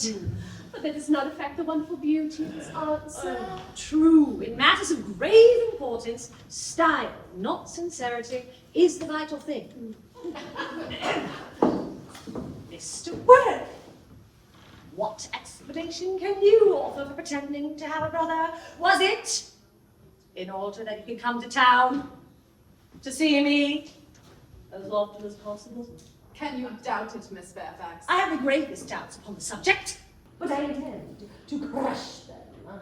This is not the time for German skepticism. Both of their answers are quite satisfactory, especially Mr. Worthing's. That seems to have the stamp of truth upon it. I am more than content with what Mr. Moncrief has said. His words alone inspire one of absolute credulity. So we should forgive them. Yes. I mean, no. Oh, of course I had forgotten. There are principles at stake here that cannot be surrendered. Oh, but which one of us should tell them? The task is not a pleasant one. Could we not speak at the exact same time? Oh, an excellent idea. I nearly always speak at the same time as other people. Will you take the time from me? Certainly. Your Christian names are still an insuperable barrier, that is all. Our Christian names, is that all? But we are going to be christened this afternoon. For my sake, you are willing to do this terrible thing. I am. To please me, you are ready to face this fearful ordeal. I am. Oh, how absurd it is of us to talk of the equality of the sexes, where questions of self-sacrifice are concerned. Men are infinitely beyond us. They have moments of physical courage, of which we women know absolutely nothing. Darling! Darling. Oh. Lady Bracknell! Good heavens! Gwendolyn, what does this mean? Merely that I am engaged to Mr. Worthing, Mamma. Come here. Sit down immediately. Hesitation of any kind is a sign of mental decay in the young and physical weakness in the old. Pray, sir, my daughter's sudden flight by her trusty maid, whose confidence I purchased by means of a small coin. I followed her at once there like a stream. Her unhappy father, I am glad to say, is under the impression that she is attending a more than usually lengthy lecture by the University Extension Scheme on the influence of a permanent income on thought. I do not propose to under-deceive him. I have never under-deceived him on any question. I would consider it wrong. And of course, you will clearly understand that all communications between yourself and my daughter must cease immediately from this moment. On this point, and on all points, I I am engaged to be married to Gwendolyn, Lady Bracknell. no such thing. And now as in regards to Algernon. May I ask if it is in this house in which your invalid friend, Mr. Bunbury, resides? Oh no, Bunbury doesn't live here. Bunbury is somewhere else at present. In fact, Bunbury is dead. Died? Yes, I killed Bunbury this afternoon. I mean, Bunbury died this afternoon. What did he die of? He quite exploded. Exploded? Was he a victim of a revolutionary outrage? Is not aware that Bunbury was interested in social legislation? If so, he was well punished for his morbidity. I mean, he was found out. The doctors found out that Bunbury could not live, and so Bunbury died. But he did seem to have a great bit of confidence in the opinion of his physicians. I am glad at last that he made a definite course of action and acted under the proper medical advice. And now that we have finally gotten rid of Mr. Bunbury, Mr. Worthing, may I ask, who is the young person whose hand my nephew Algernon appears to be holding in what I would consider a peculiarly unnecessary manner? That lady is Miss Cecily Cardew, my ward. I'm engaged to be married to Cecily, Aunt Augusta. I beg your pardon. Mr. Moncrief and I are engaged to be married, Lady Bracknell.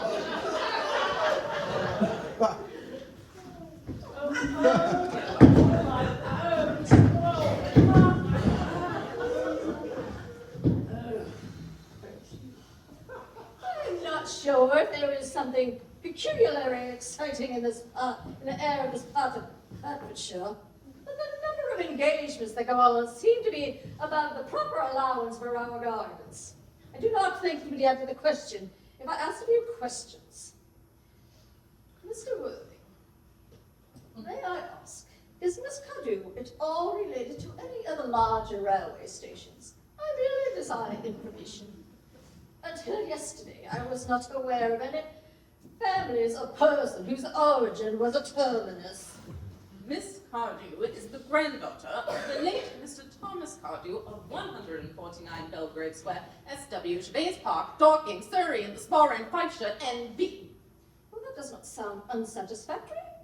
3 addresses always inspires confidence, even in a tradesman. But what proof have I of their authenticity? I have preserved the court guides of the period, Lady Bracknell. They are open to your inspection. No grave errors in their publication. Miss Cardew's family solicitors are Messrs. Mark B, and Mark B. Markby, the highest firm in their profession.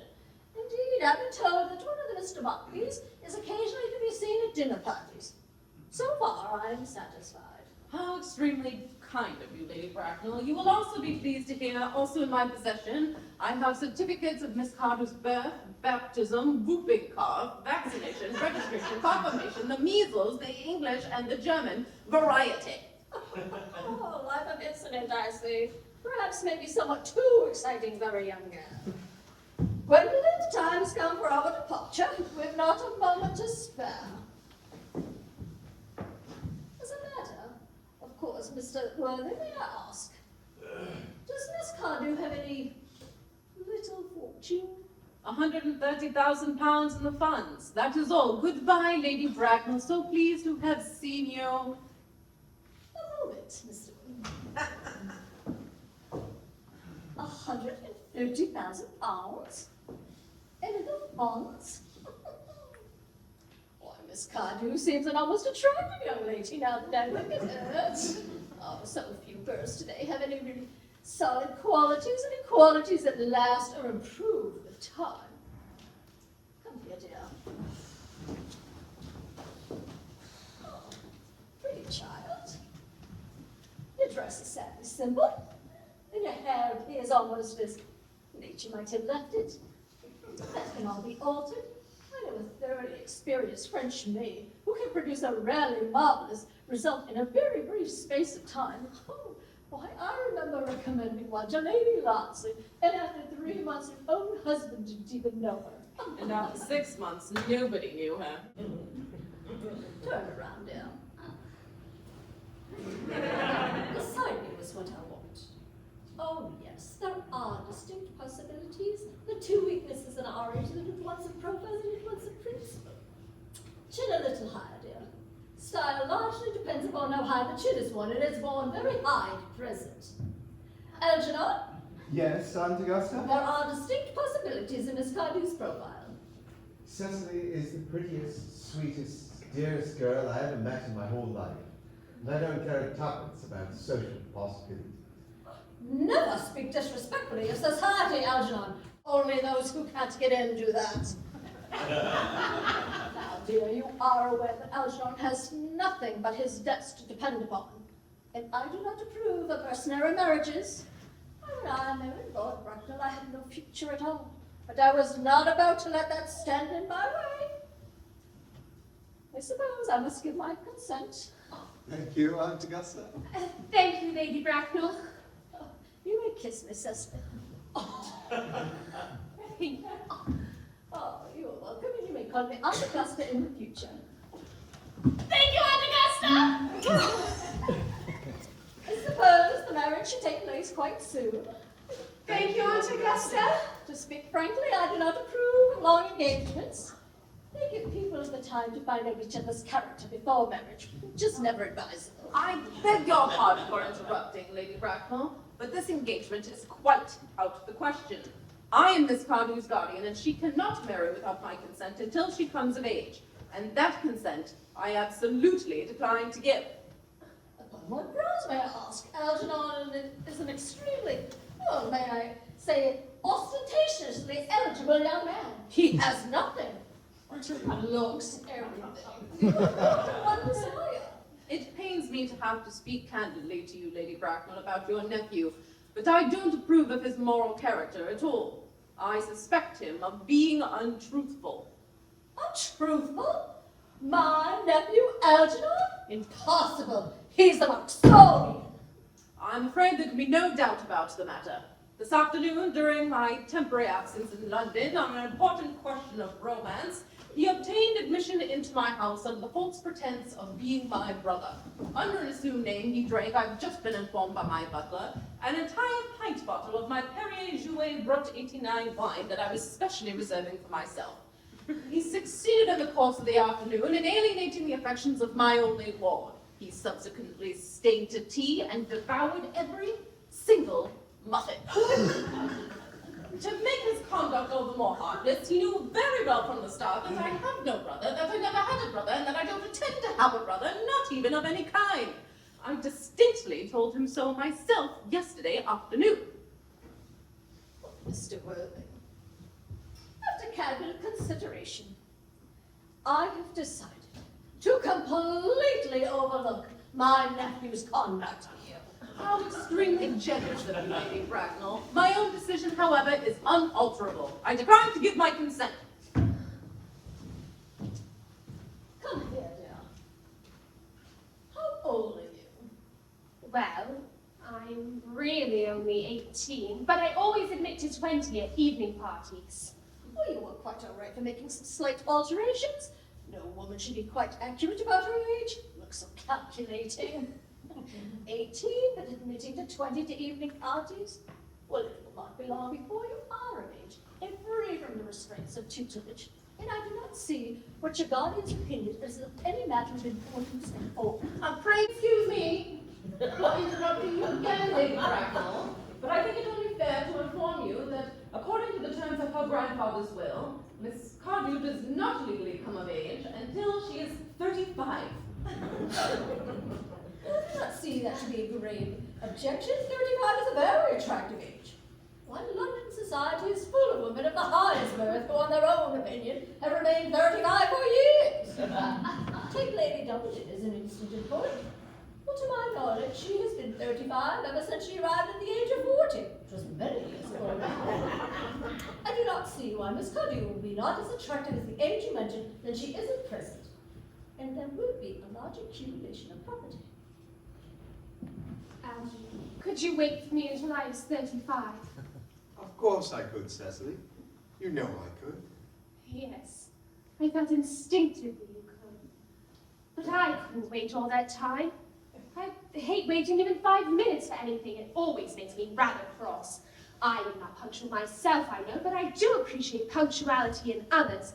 And to wait all that time, even to get married, is quite out of the question. Then what is to be done, Cecily? I don't know, Mr. Moncrief. Mr. Worthing, as Miss Cardew states that she could positively not wait until she reaches the age of 35. I must say that does sound a little impatient on her part. I would beg of you to change your opinion. But, my dear Lady Bracknell, the matter is entirely in your own hands. The moment you consent to my marriage with Gwendolen, I will gladly allow your nephew to form an alliance with my ward. But you must understand that is not acceptable. Then a passionate celibacy is all that any of us can look forward to. That is not the future that I propose for my father. Algernon, on the other hand, can choose for himself. Gwendolyn, we've already missed 5, if not 6 trains. To miss one more would leave us subject to comment on the platform. Let us go. Everything is quite ready for the christenings. Christening, sir? That's somewhat premature. Both of these gentlemen have expressed a desire for immediate baptism. At their age, the idea is grotesque and irreligious. I will not hear of such excesses. Algernon, I forbid you to be baptized.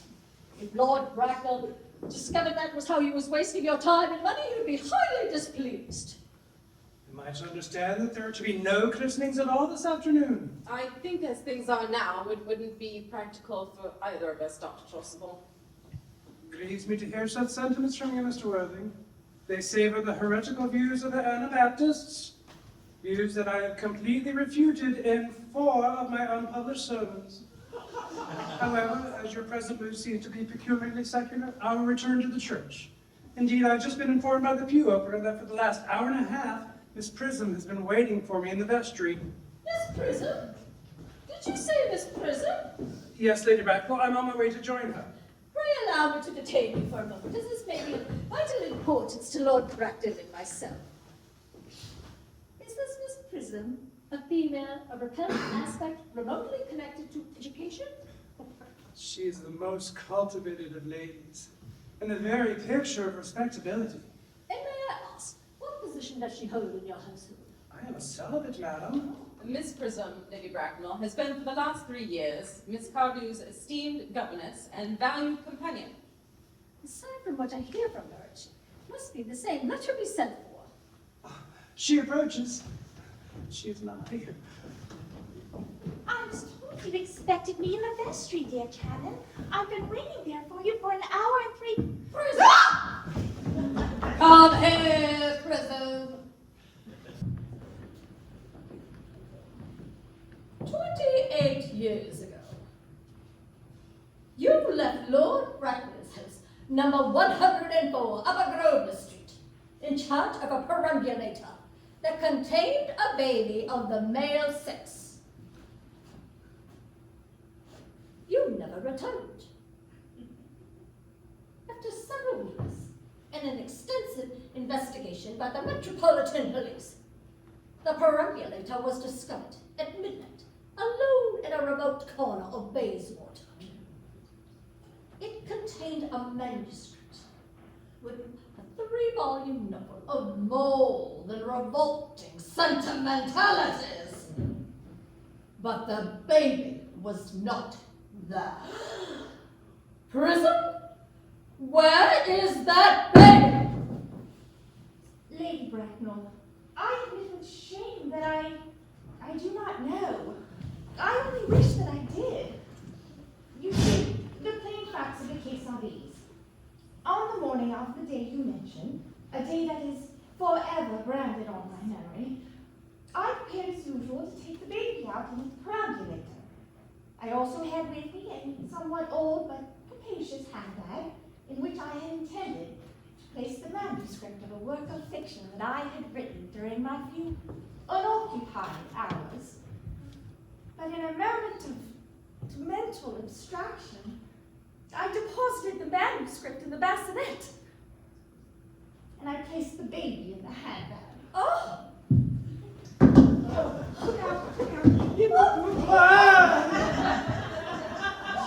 Where did you place the handbag? Do not ask me, Mr. Worthing. Miss Prism, I insist on knowing where you deposited the handbag that contained that infant. I left it in the cloakroom of one of the larger railway stations in London. What railway station? Victoria, the Brighton line. I must retire to my rooms at once. Gwendolyn, wait here for me. Oh, if you're not too long, I'll wait here all my life. What do you think this means, Lady Bracknell? I dare not say, Dr. Chasuble. I need to tell you that there is an opinion. Strange coincidences are not supposed to occur. They are hardly considered a thing. I know it's here. I can't find it. Uncle Jack! exceptional nature. Oh, I hate loud noise. It sounds very as arguing, and arguing is often both vulgar and unconvincing. Oh, it is stopped now. I've got it confirmed, don't worry. Oh, I hope it comes to some conclusion soon. Oh, the suspense is terrible. I hope it will last. Is this the handbag? Examine it carefully before you speak. The happiness of more than one life depends on your answer. Well, it seems to be mine. Yes, here's the injury received through the upsetting of a Gower Street omnibus in younger and happier days. Here's the stain on the line caused by the explosion of a temperance beverage, an incident that occurred in Leamington. Oh, and here on the lock are my initials. I had forgotten that in an extravagant mood I'd had them placed there. The bag is undoubtedly mine. I'm delighted to have it so unexpectedly restored to me. It has been a great inconvenience being without it all these years. Miss Prism, more has been restored to you than this handbag. I was the baby you placed in it. Oh, you? Yes, Mother! Mr. Worthing, I am unmarried. Unmarried? I do not deny that is a serious blow. But after all, who has the right to cast stones against one who has suffered? Cannot repentance wipe out an act of folly? Why should there be one law for men and another for women? Mother, I forgive you. Mr. Worthing, there is some error. There's the lady who can tell you who you really are. Lady Bracknell, I hate to seem inquisitive, but could you kindly inform me of who I am? Well, I'm afraid the news that I have to give you will not altogether please you. But you are the son of my poor sister, Mrs. Moncrief, and consequently, Algernon's elder brother. Archie's elder brother? I have a brother after all. I always said I had a brother. Cecily, how could you ever have doubted that I have a brother? Dr. Chasuble, my unfortunate brother. Miss Prism, my unfortunate brother. Gwynplaine, my unfortunate brother. Algie, you young scoundrel. You have got to treat me with more respect in the future. You have never treated me like a brother in all your life. Well, not till today, old boy, I admit. I was a little out of practice. My own one. What own one are you now that you have become someone else? Oh. What is your Christian name? Oh, I had quite forgotten that point.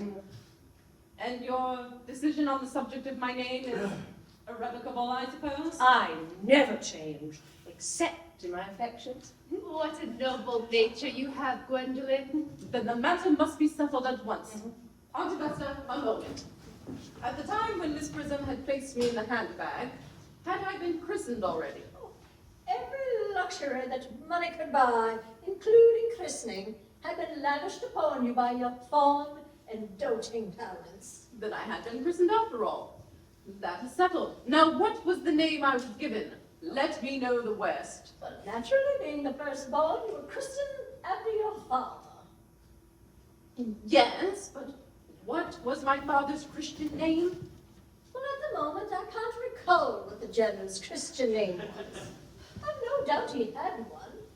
He was an eccentric man, except in later in life, and that was brought on by the Indian climate, marriage, indigestion, things of that nature. Algie, can't you recollect what our father's Christian name was? We were hardly on speaking terms. He died before I was a year old. His name would appear in the army lists of the period, I suppose, Aunt Augusta. Well, he wasn't out of peace, except for his domestic life. But I've no doubt that his name would appear in any military directory. The army lists of the last 40 years are here. These delightful records should have been my constant study. M. Generals. Marlham, Marksbun, Margley. What ghastly names they have. Markby, Migsby, Mobbs, Moncrief. Lieutenant, 1840. Captain, Lieutenant Colonel. Colonel General, 1869. Christian names, Ernest John. Gwendolyn, I always said my name was Ernest, didn't I? Well, it really is Ernest. I mean, it naturally is Ernest. Yes, I remember. The general's name was Ernest. I knew there was a reason I disliked that name. Ernest! I knew that you could have no other name. Oh, my own Ernest. Gwendolyn, it is a terrible thing for a man to find out suddenly that he has been speaking nothing but the truth all his life. Can you forgive me? Oh, I can, for I feel you are sure to change. My own wife. Letitia. Frederick, at last! Cecily. At last. Gwendolyn, at last! Oh, my dear nephew, you seem to be displaying signs of triviality. On the contrary, Aunt Augusta, I've now realized for the first time in my life the vital importance of being earnest.